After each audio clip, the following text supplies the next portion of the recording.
Hello, everyone. Nubkeks here. Welcome back to Nub Raids, and hope you're having a good weekend because we've got a bunch of new champions coming to the test server. Remember, this is going to be dropping with probably alongside the Lady Noelle Fusion, which is starting on Monday, the 16th of. I said November before. It's actually the 16th of December. Hopefully, you guys worked it out. You weren't trying to travel back in time or anything like that. I mean, hey, if you invented time travel, I guess we wouldn't complain. Let's take a little look, though. I do have a nice red dot here in the test server. I've got Sir Nicholas for the first time. Going to be trying him out. But here she is. Let's see her base stats. I'll do a full showcase of this champion. Of course, it's kind of complicated because so many potential areas she could be good in. But Lady Noelle, base stats, 105 base speed. Solid base defense, decent base HP. Okay, kind of what you'd expect. I mean, maybe it would have been nice to see the 110 base speed or something. But that's cool. Remember, we want to have lots of HP, so she does a really big heal. And then we probably want her pretty high speed as well. Accuracy is something to consider if you don't have the Sir Nick pairing. Anyway, that's her. Those are the base stats. Let's look at some new champions that you haven't seen before. Prisma. High Keeper Prisma. Oh, hello. My life for ire? Hello. Okay, that's hilarious. Yeah. Protoss, for sure. It's a Protoss. Welcome to the game. The official collab with StarCraft, if only. Let's look at them. So, High Keeper Prisma is a Spirit Support Legendary, a 103 base speed. Okay, so, standard enough sort of stuff. Sunburst Hail. Attacks one enemy 2 times. Each hit has a 35 goes to 50% chance of placing stun for 1 turn. After attacking, transfers all debuffs from the ally with the most debuffs to the target, but won't transfer basically crowd control. That's interesting. That's a weird one. That's weird. I like it. So you've got stun plus then effectively cleansing whoever has the most debuffs. Not too shabby. That could be really strong as well with like counterattack or ally attack, that sort of thing. Could be kind of cool. Shining Blitz. It's a 5-turn cooldown, bucks to 3. Attacks, interested, wait, damage based on attack. Oh yeah, okay, so it's not going to do any damage, this champion. Attacks one enemy. Before attacking, removes all buffs from the target. The ally with the highest crit damage will team up and join the attack. The ally joining the attack will ignore 35% defense. If the enemy is killed by the ally joining this attack, activates an instant turn effect on that ally. That's actually really good. Wow, okay, so remove all buffs. Now, hopefully, luckily, this champion's not going to do any damage, but brings in your highest crit damage person. They're going to hit really, really hard and potentially just get an instant turn straight away. That could be extremely strong. Yeah, that's pretty exciting. Obviously, with Stone Skin, there's still that 50-50. You don't rip it off, but that's got a lot of potential. Revival Radiance, 6-turn goes to 4-turn cooldown. Revives a dead ally. Oh my god, this champion's got everything. 75% HP and turn meter. That's a very strong single target revive. Puts increased attack and perfect veil on that ally for 2 turns. Clearly is supposed to pair up with an attack-based damage. And then Light Marked. At the start of this champion's turn has a 40% chance to remove any block debuffs from each enemy and replace them with block buffs. Oh, also has a 40% chance to remove any buffs positively affecting stats. Yo, replace them with their mirrored debuff equivalent. So increased attack becomes decreased attack. Continuous heal becomes heal reduction, strengthen becomes weaken, and so on. That's bonkers, dude.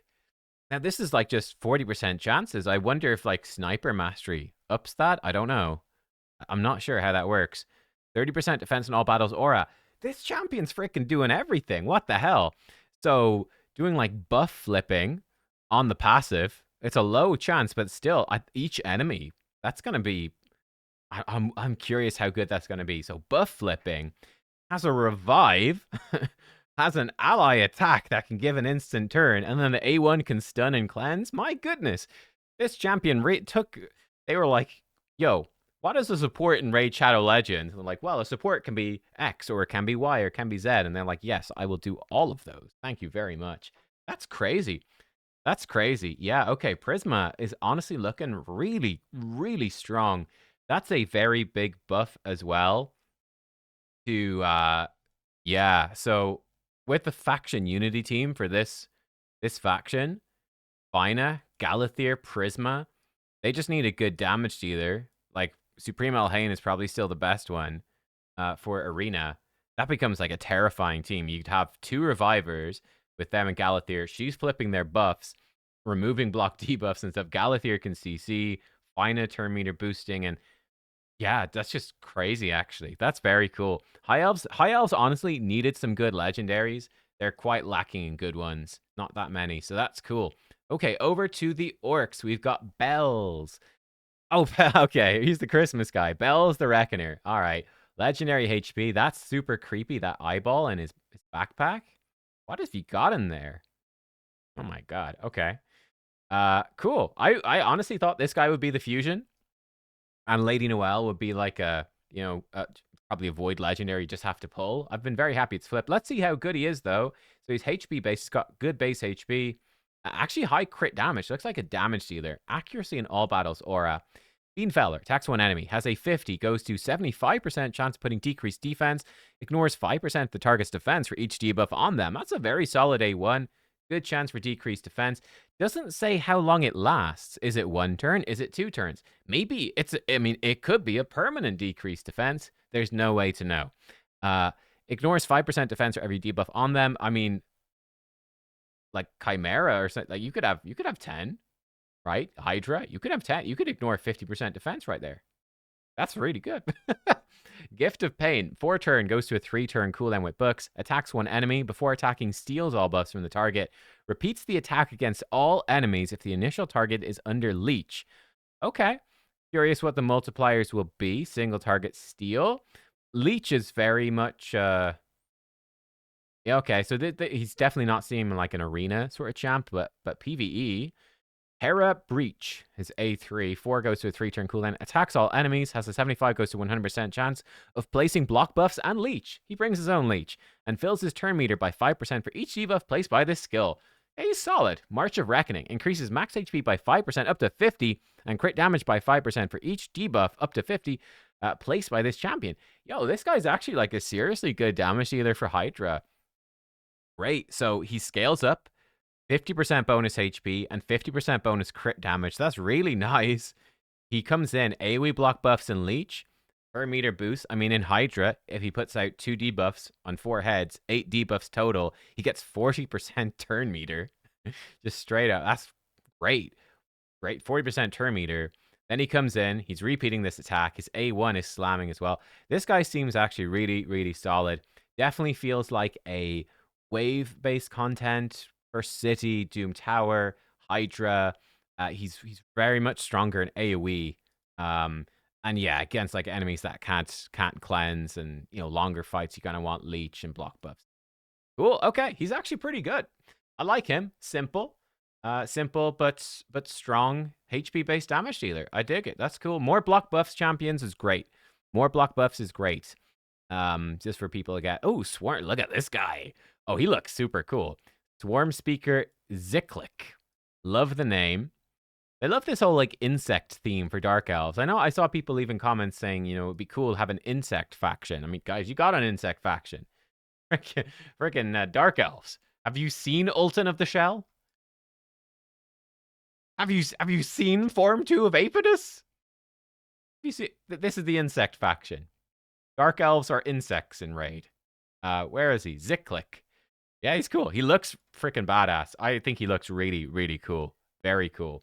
What is his faction aura?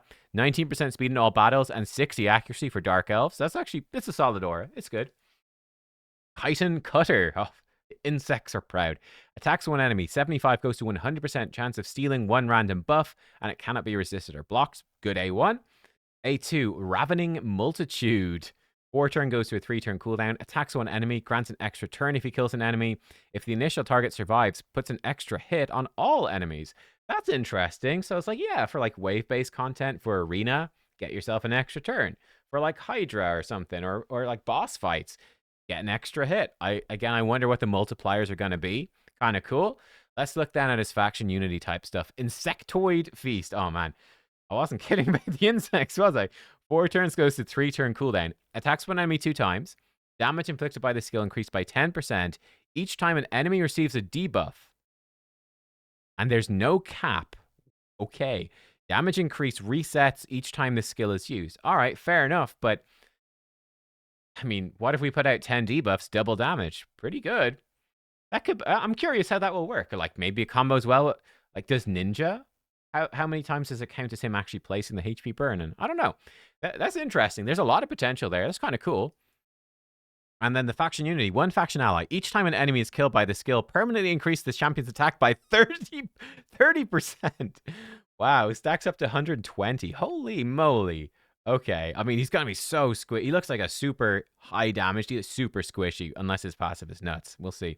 That's bonkers. It's only a single target thing. But yeah, okay, kill enemies, you can get massive damage increase. 2 faction allies. If the target was killed by the skill, resets the cooldown and fills this turn meter by 50%. Okay. Okay, 3 faction allies. 50% chance to attack an enemy with this skill whenever that enemy attempts to place a buff. Oh my god, that's really good. That's really good. Okay. Okay, so like whatever. Arbiter tries to increase turn meter boost. And this guy's just like, yeah, what if I kill you though? What if I just one-shot you? I get 30% more attack. And I presume as well, if he kill them with his free activation, I presume it's going to give him 50% turn meter as well. That's interesting. Okay. And what's the passive? Is he ignores 12% of each target's defense if they have no buffs? Okay. Weirdly, 12? Why not 10 or 15? 12 is specific. Does it have a meaning? I don't know. Are they the 12th faction? No, they're 11th. Okay, that would have been good. That would have been some meta lore. Disappointing. Dark Elves Unity. 1 faction ally. Allies receive 15% less damage from enemies that have any buffs. They receive 30% less damage from enemies that have no buffs. That's actually really strong. You think about Chimera, you think about Hydra, anything like that, just any bosses, any wave-based content, your whole team takes 30% less damage from enemies. That's actually extremely good. And then just even always getting less damage, actually very solid. 2 faction allies. When this champion or an ally removes or steals a buff from an enemy, his next skill does 50% more damage. Holy! 3 faction allies at the start of each round places block buffs on all enemies for 1 turn, and it cannot be resisted. Yo, that's really cool. Okay, so he is like ridiculously squishy, but we put him in against an enemy speed team. Like, yeah, any sort of enemy speed team. He's coming in. They all get blocked, but so he could get polymorph though. That's a problem. He's very vulnerable to polymorph. But if they don't have polymorph and it's a speed team, with intimidating presence and stuff like that, he just puts block buffs on all of them. So like their Sifi can't buff them. I mean, if they've got Stone Skin, she can still buff them. If she tries to buff with the auto AI, he'll just come in and one-shot her. Presumably boost his turn meter 50%, get 30% increased attack. He can potentially start cycling extra turns, resetting this skill. Like his A1's pretty cool then. Steal a random buff, and that's going to make him do 50% more damage next turn. So he's super squishy, really hard to keep him alive. And he doesn't have much AoE, in fact, almost none. This has the extra hit if they live, but pretty weak AoE. He's interesting, for sure. I'm very curious to see him in action. Now, one thing with the faction, Aphodus, certainly not helping you in Arena. So that's right. Like, for an Arena team for this guy, yikes, the faction kind of sucks. Let's be real. Like literally, what do you use? There isn't really a good Arena team here. That's pretty spooky. I mean, Blind Seer is a shocking champion. She's probably pretty good. I don't even know. Tremeria, funny enough, Tremeria is actually probably quite strong for the faction. I don't know. The faction is garbage. Let's be real. You know what? Actually, Madame Ceres. Him plus Madame Ceres is actually a good combo. Yeah, weird. Very strange. You could put him in with Mithrala. He could actually be quite good for Hydra. Now, he can't kill enemies though in Hydra. So he can't stack that like crazy. And he can't reset, and the Hydra doesn't really buff. I don't know. I'm not sure where he actually gets used. I'm certainly curious to test him. He seems fun. He doesn't seem like, I don't know, doesn't strike me as crazy broken, but just really, really big single target damage. And that's cool. Cool. Okay. He's fun. He's fun. And kind of fits the Dark Elves as well. Oh, Skeletor's a red dot. Nothing new there. On the Shadowkin, we have... What do we have? We've got a rare. Red Cloak Taniko. She's wearing a red cloak. I guess her name is Taniko. Cool. All right, I like her. She's Sachi's little sister or something. Defense-based rare. Probably not. Great. Double hitter. 25% goes to 50% chance to steal 5% turn meter. And each hit. All right. Minor. Whistling Blades, 3-turn cooldown. AoE. Before attacking, puts the small version of increased accuracy in all allies for 2 turns. And has a 50 goes to 75% chance to decrease turn meters of enemies by 15%. Tripwire removes a random buff from each enemy. 3-turn cooldown. Then has a 50 goes to 75% chance of placing the small decreased speed in all enemies for 2 turns. Yeah, I mean, she's a rare. She's not very good. I don't know. Maybe she's good for some secret rooms, I guess. Probably good for some Doom Tower secret rooms. You know, even a little bit of turn meter control is okay. And yeah, it's probably okay for secret rooms. And maybe some Cursed City stuff, though Cursed City, very, very few rares make it in. I don't know. Don't know about her. That's definitely not a rare to do the fusion for. And then this is be the epic. So I'm guessing you're going to collect 16 of that rare to make 4 of this epic. Is the epic good? Wysteri Vineguard. Looks cool. Nice, yeah. Wood Elf Archer. Very cool. Attack-based champion. Base attack's not crazy. 1300. 60% crit damage. 99 speed. Okay. 25% attack in all battles. All right. Drain Vine Arrows. Attacks one enemy 2 times. Each hit has a 50 goes to 75% chance of placing weaken. It's good. Burrow Bolt. 5-turn goes to 3-turn cooldown. Attacks 1 enemy. Ignores increased defense and strengthen and 20% defense.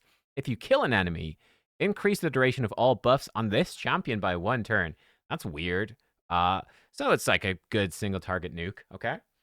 Ready, aim, ... 6-turn goes to 4-turn cooldown. Puts increased attack, increased crit damage on this champ for 3 turns, then gives an extra turn. Okay, so you buff up, extra turn, one-shot somebody, extend the buffs, do some A1s. Deathleaf increases her attack, okay, by 10% for each enemy with 50% HP or less, up to 50%. Not too excited about her, to be honest. In theory, she could be okay for clan boss, but then that's, you know what? No, because you have to kill an enemy. Very difficult to get her to work in clan boss because the extra turn should outrun buffs and just die. Demon Lord clan boss specifically. Seems pretty mid, honestly. Pretty mid. Not a huge fan. Just self-buff single target damage. I'd rather have Mistrider Dahi, you know? He self-buffs, but he's got AoE decreased defense and extra turns. I'd rather just have another Mistrider Dahi, to be honest. Very similar stat-wise, actually. Very similar stat-wise. I feel like he's just more useful. Obviously, his affinity is a bit of a downside at times, but yeah, not too pushed about her. Not too pushed, so yeah, there you go. They're the new champions. Let me know what you think about them. I think the Orc is maybe my favorite, actually. The Orc, I don't know. He's simple. Simple but effective. Tanky. Just tanky Hydra champion, really. Decent damage, probably keeps your team alive. He's probably quite fun in Cursed City and stuff. He seems solid. What was the other one, actually? Oh, I forgot. Of course. I totally forgot. This one's actually clearly my favorite. This is the one I'd actually want. I keep her Prisma. Yeah, this one is actually really strong. Yeah, this one's kind of bonkers. There's a lot going on here. Yeah, Prisma is kind of nuts. My life for Ire. Thanks for watching. If you hate the Zerg, give the video a like, and I'll see you next time. Goodbye.